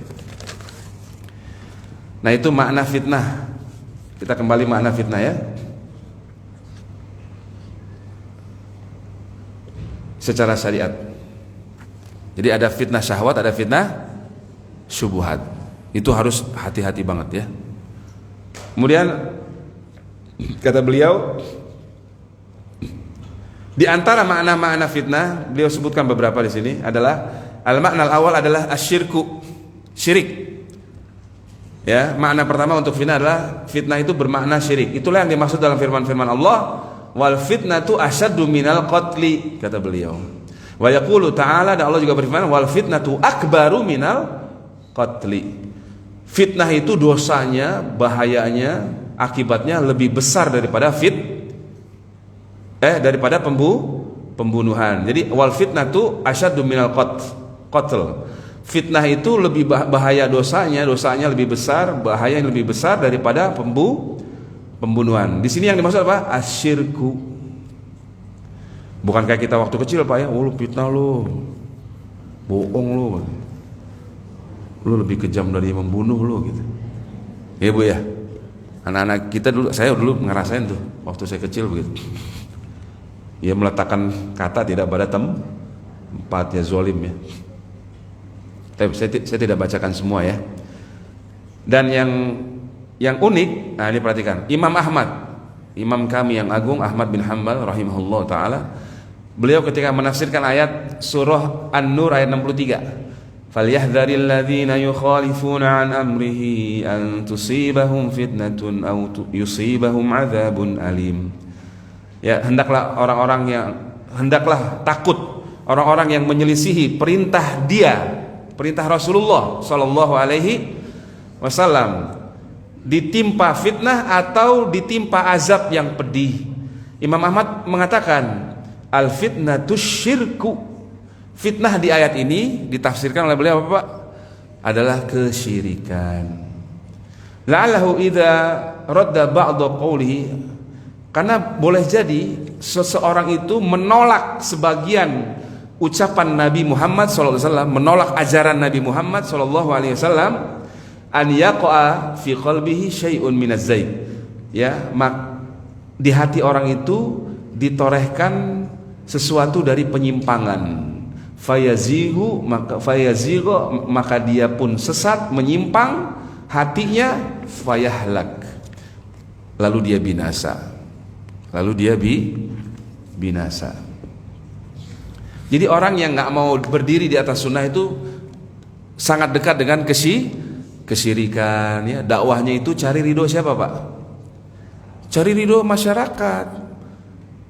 Dia nggak mau di atas sunnah Nabi, dia nggak mau Pak. Itu sangat dekat dengan riya, dengan sum'ah, sangat dekat. Makanya ketika dia dakwah itu nggak pernah bahas masalah syirik secara rinci, nggak pernah. Karena takut ditinggalin jamaah. Nanti kuburan keramatnya sepi. Berarti cari ridho siapa Pak? Ridho manusia, cari dunia dalam ibadahnya. Itulah manusia paling celaka, termasuk manusia paling celaka, na'udzubillah. Karena tidak sesuai dengan petunjuk Nabi. Itu tuh ayatnya Imam Ahmad bilang, falyahdharil ladzina yukhalifuna an amrihi ya an tusibahum fitnah wal iyadu billah. Ya, jadi dia kena syirik. Dakwahnya itu ya cuman ingin cari ridho manusia saja. Nggak pernah bahas masalah syirik serinci, nggak. Bahkan membela ahli kesyirikan itu. Bapak-bapak yang senyum-senyum kayak tahu orangnya. Ya, saya bisa aja sebutin, tapi ntar nggak diundang lagi ntar. Bisa aja saya sebutin semuanya, orang-orang yang saya tahu. Jangan ya, sabar Pak ya, sabar dulu ya. Kita bikin grup aja ya.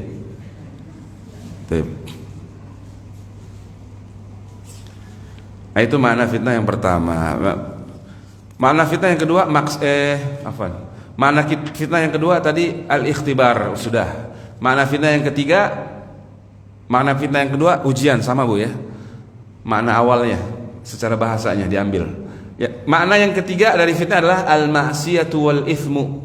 Maksiat dan dosa. Jadi maksiat dan dosa itu disebut juga fitnah. Ente jangan begini nanti ke fitnah gitu. Itu maksudnya teman kita bisa jadi maksudnya ente jangan melakukan ini nanti dosa, ente jatuh ke dalam maksiat, jangan gitu. Nah, itu maknanya. Ya. Taib. Karena waktunya sedikit lagi saya persingkat saja ya. Saya tidak bacakan ayat-ayatnya. Silakan, makna ini berdasarkan ayat surah At-Taubah ayat 49. Ibu catat, Ibu lihat sendiri ya ayatnya. Taib. Makna yang keempat kata beliau, jami'u mayashghalul insana an ta'atillahi wa rasulihi. Makna fitnah yang keempat adalah apa saja yang melalaikan seseorang dari ketaatan kepada Allah dan Rasulnya. Itu fitnah namanya. Handphone, fitnah bukan? Fitnah. Kadang handphone ini menjauhkan seorang dari ketaatan kepada Allah dan Rasulnya, menjauhkan. Ya, yang harusnya dia handphone itu dipakai buat banyak mencari ilmu agama misalnya. Ya, kalau dia sudah tahu kan ustadz-ustadz yang kredibel yang boleh diambil ilmunya, Kan ya dipakai, ditonton, bukan berarti YouTube itu tidak dipakai Pak ya. Ya dipakai, internet itu dipakai. Tapi kita untuk nonton semuanya tidak. Kita harus nonton ustadz-ustadz, ulama-ulama yang benar-benar berada di atas manhaj salaf. Tidak boleh yang lain, itu maksudnya. Bukan berarti madrasah YouTubiah rusak semua, tidak. Tetap antum juga ya nonton juga dari madrasah YouTubiah. Nontonnya yang benar kan gitu ya. Nah, taib. Itu makna yang keberapa tadi? Keempat. Jadi apa saja yang menyibukkan seseorang dari ketaatan kepada Allah dan Rasulnya itu disebut fitnah. Saya tambahin, itu beliau menyebutkan sekalian. Terakhir, fitnah, di antara fitnah yang dimaksud adalah musibah. Musibah. Bencana, malapetaka. Itu makna fitnah yang berikutnya. Ya. Di dalam surah Al-Anfal, ibu-ibu lihat, bapak-bapak lihat di surah Al-Anfal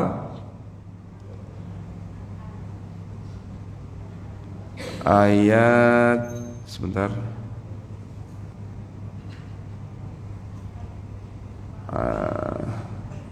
Ayat 25. Al-Anfal ayat 25. Allah berfirman, wattaqu fitnatan la tusibanna alladziina zalamu minkum khassah.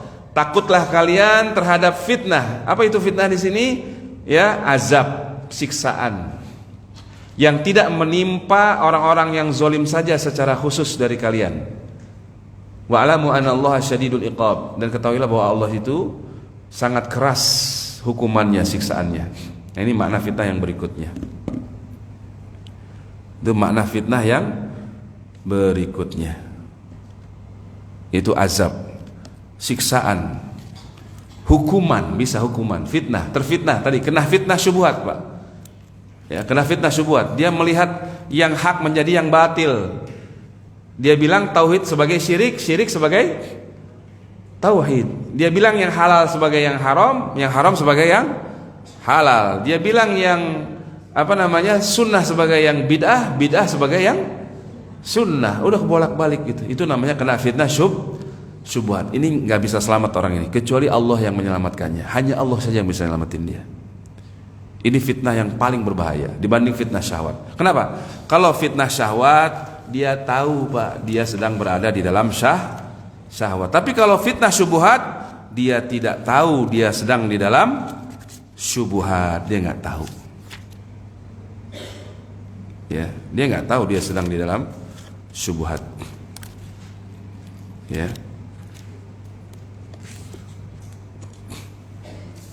Nah.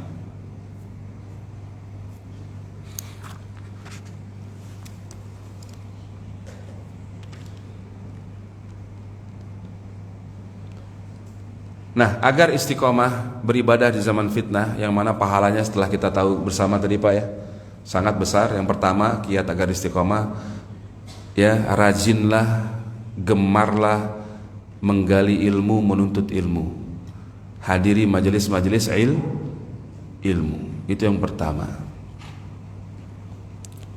Ya, agar kita bisa istiqomah menjadi orang-orang yang beribadah di zaman fitnah, di atas ibadah yang diajarkan, dituntunkan oleh Rasulullah SAW dan para sahabat beliau, yang artinya kita beribadah di atas sunnah, sehingga diterima amalannya oleh Allah Subhanahu wa Ta'ala. Jadi itu yang pertama, dia harus gemar menuntut ilmu, rajin. Bahasa Arab belajar Pak, belum terlambat belum Pak. Kalau bapak-bapak belajar bahasa Arab niatnya karena Allah, ingin dekat dengan kitab Allah semampunya, itu pahalanya besar. Ingat tadi, termasuk ibadah di zaman fitnah. Jadi isi waktu itu dengan kesibukan ibadah. Isi waktu dengan kesibukan ibadah. Terutama mungkin yang udah dekat-dekat habis kontrak ya. Karena mohon maaf, karena Nabi Muhammad yang bilang, ya, a'maru ummati baina sittin was sab'in. Umur umatku itu antara 60 dan 70. Ya. Dan sedikit yang dari mereka itu melewati mendapatkan lebih dari itu. Sedikit Pak bilang, bayangin Pak, kata Nabi sedikit. Ya, wa aqallu man yajuzu dzalik. Sangat sedikit atau wa aqall lah ya. Man yajuz man yujawizu dzalik, yang melampaui umur itu. Atau kama qala sallallahu alaihi wasallam. Sedikit yang melewati antara 60 70. Jadi bapak-bapak yang udah 70 semangat, semakin semangat Pak. Hadiri majelis ilmu. Kalau lagi ada uzur, HP-nya dipakai nonton majelis ilmu. Itu zikir. Itu termasuk zikir. Zikir yang agung. Dan ingat tadi, pahala ibadah dalam masa fitnah seperti hijrah kepadaku. Kenapa? Kata para ulama tadi, karena kebanyakan orang itu memakai HP-nya untuk apa Pak? Ibu-ibu, kebanyakan orang memakai HP-nya untuk apa? Berjam-jam, Masya Allah, online macam-macam dah. Ada yang online ngomongin orang kan, ini saya bukan mau gibah loh, itu lagi mau gibah tuh kan. Ini bukan mau gibah nih, kita ambil pelajaran nih gitu. Gibah gitu. Wow, ngomong itu tuh yang begini tuh, suaminya kawin lagi loh gitu. Emang apa urusan dia? Macam-macam aja dia omongin. Habis berjam-jam di handphonenya. Ya, 3 jam 4 jam bisa dia habis. Tapi untuk ilmu, Masya Allah, kayaknya sulit sekali. Ya, nah itu fitnah. Fitnah, ya. Fitnah. Nah,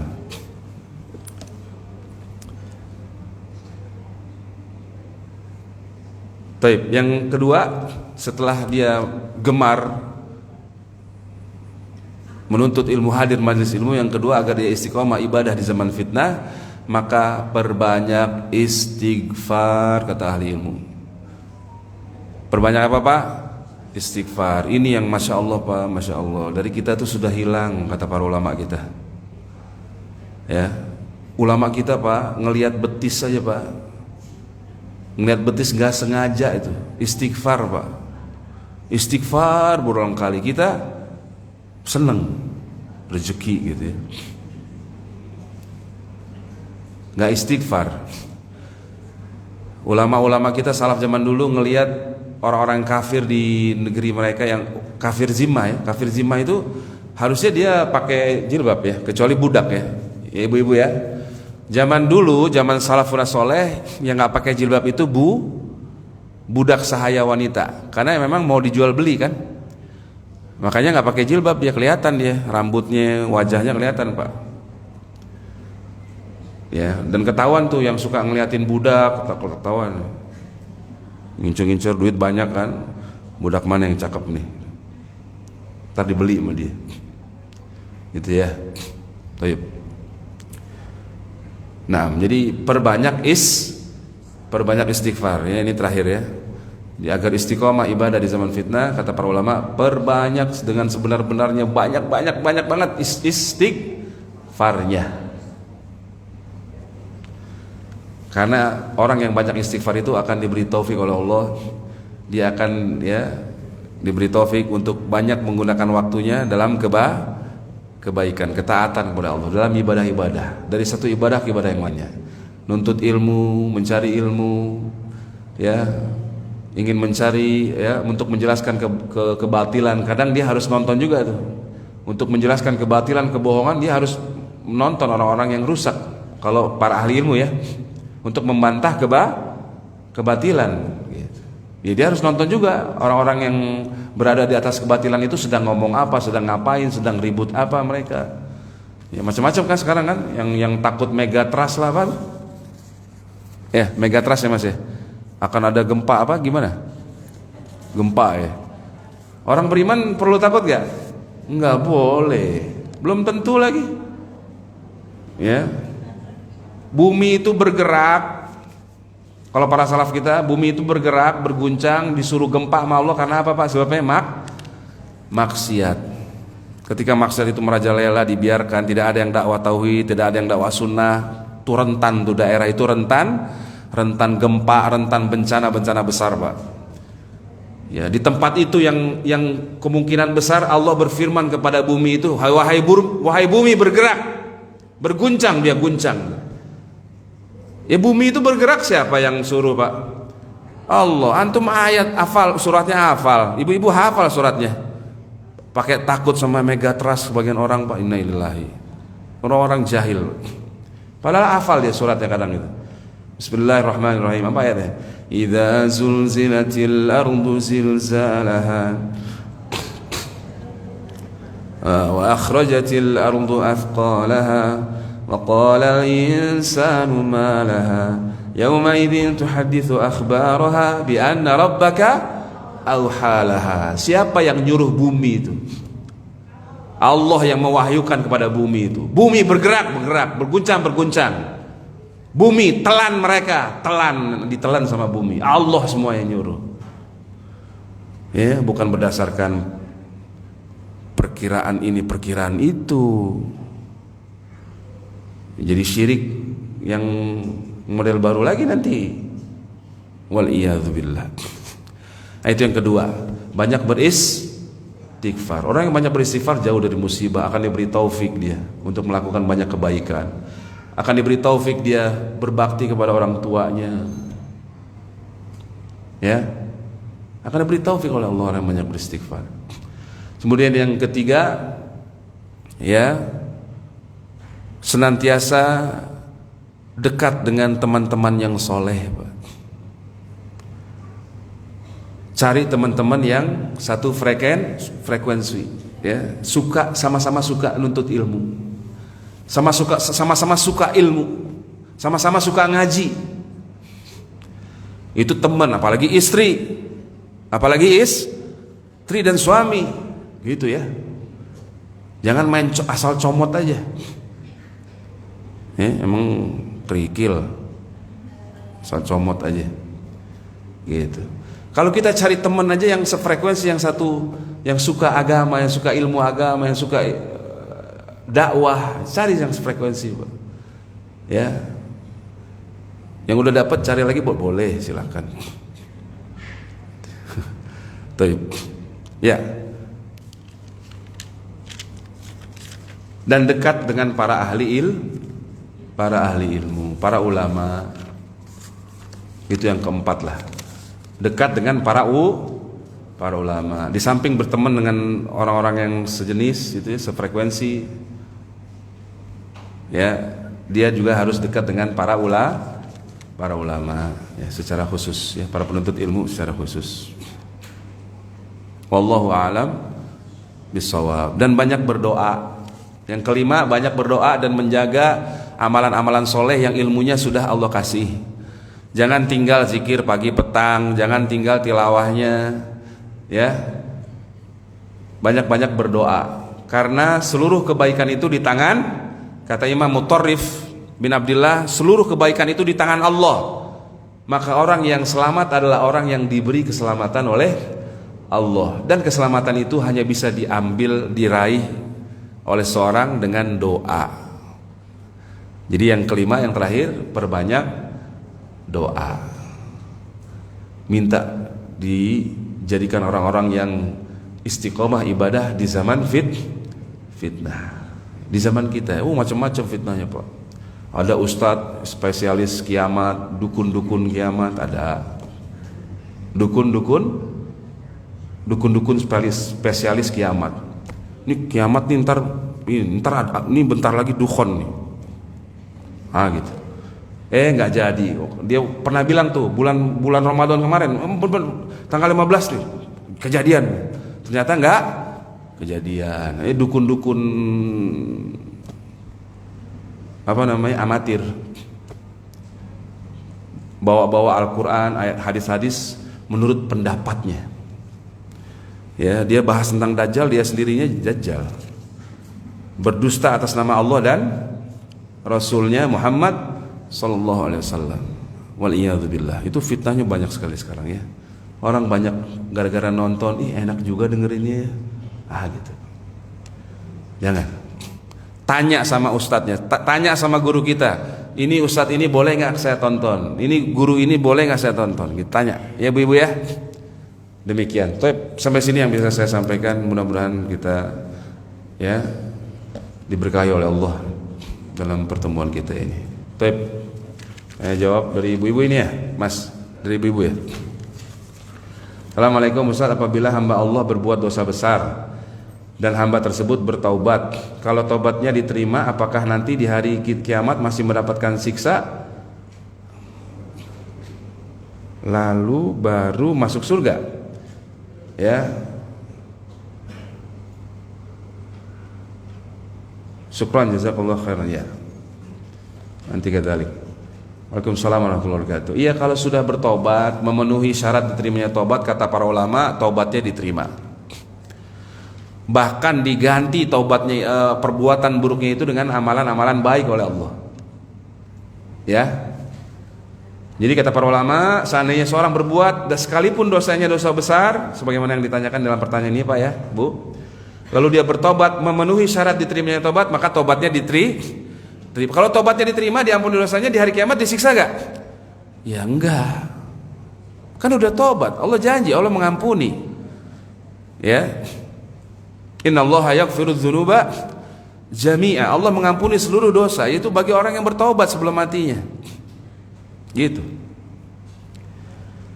Ya. Dan ditutupi oleh Allah aib kita nanti. Allahu Akbar.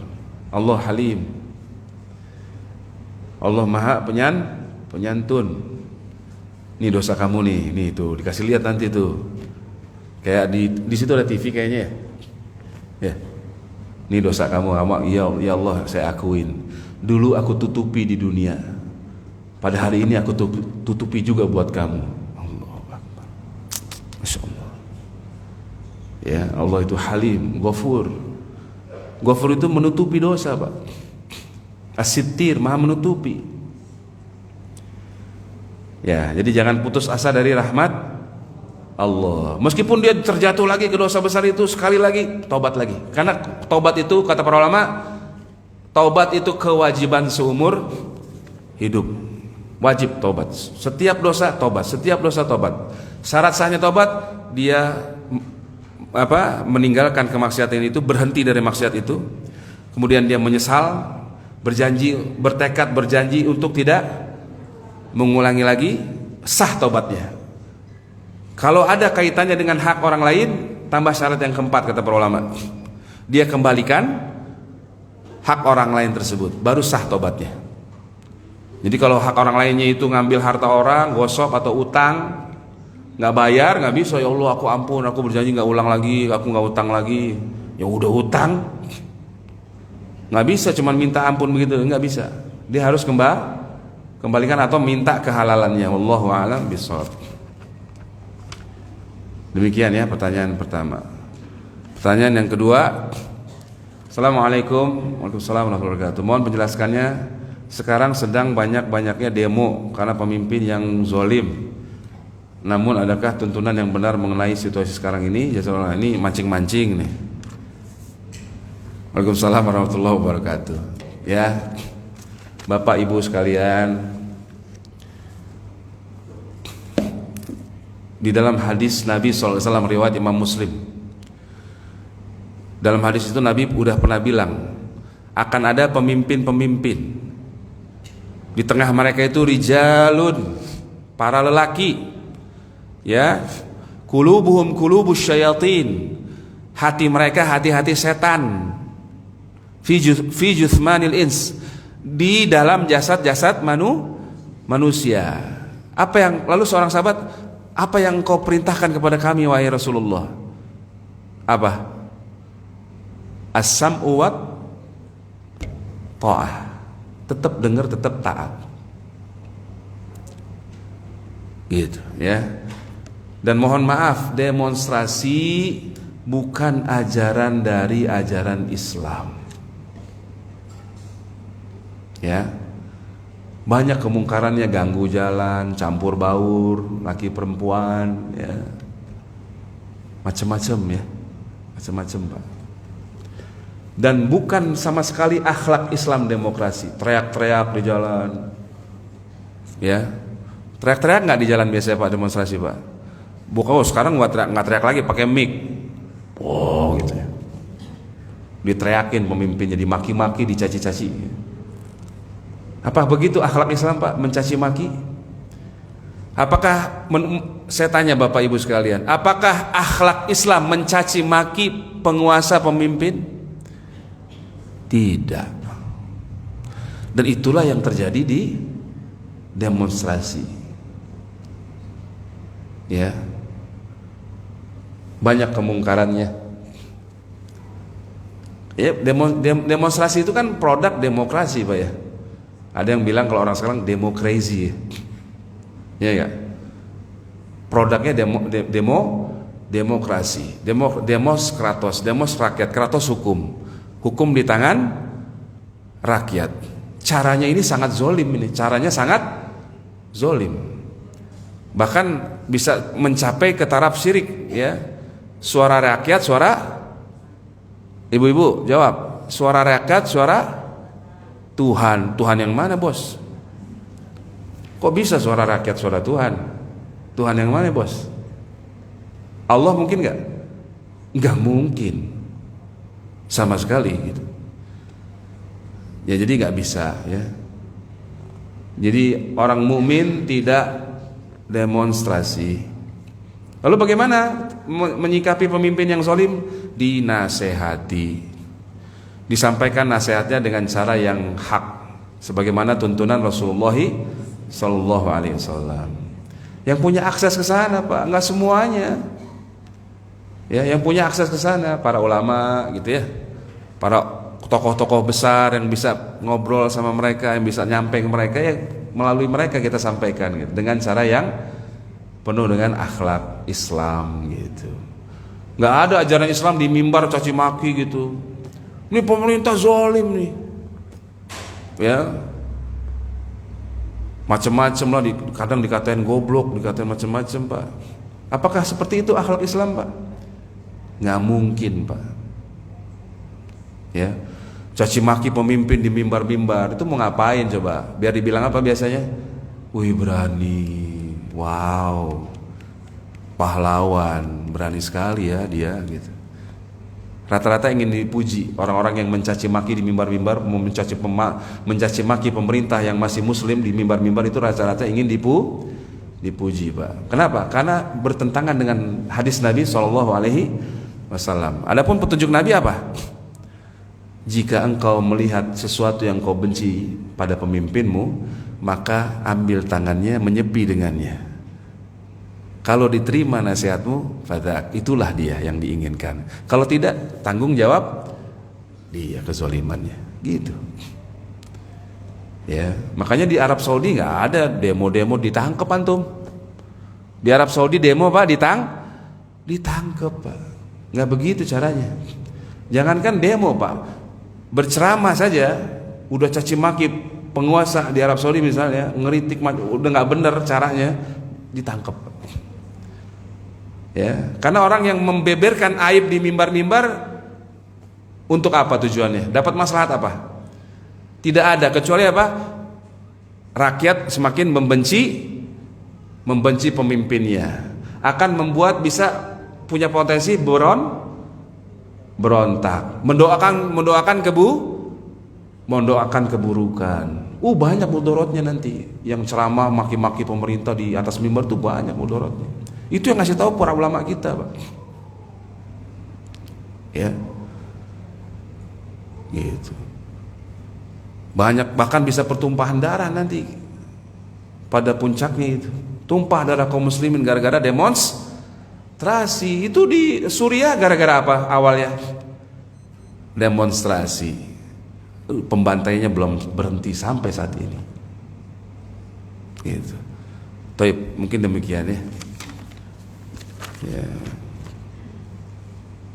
Saya pernah nih masalah begini nih, gara-gara begini nggak diundang lagi. Ya dia nanya demonstrasi, saya jawab apa adanya.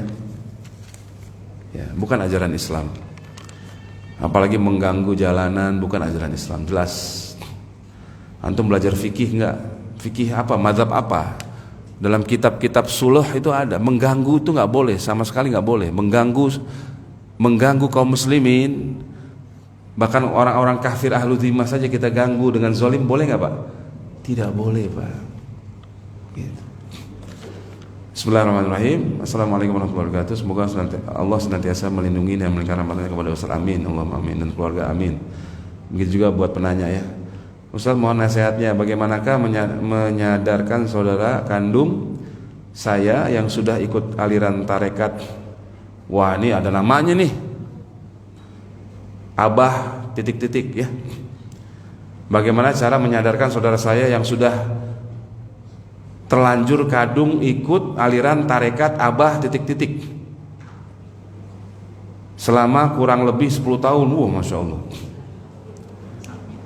Sekarang ana dimusuhin dan dia menjauhi ana gitu ya, dan menjauhi ana karena di aliran ini, saya bacanya di riwayat bil makna ya biar lebih jelas.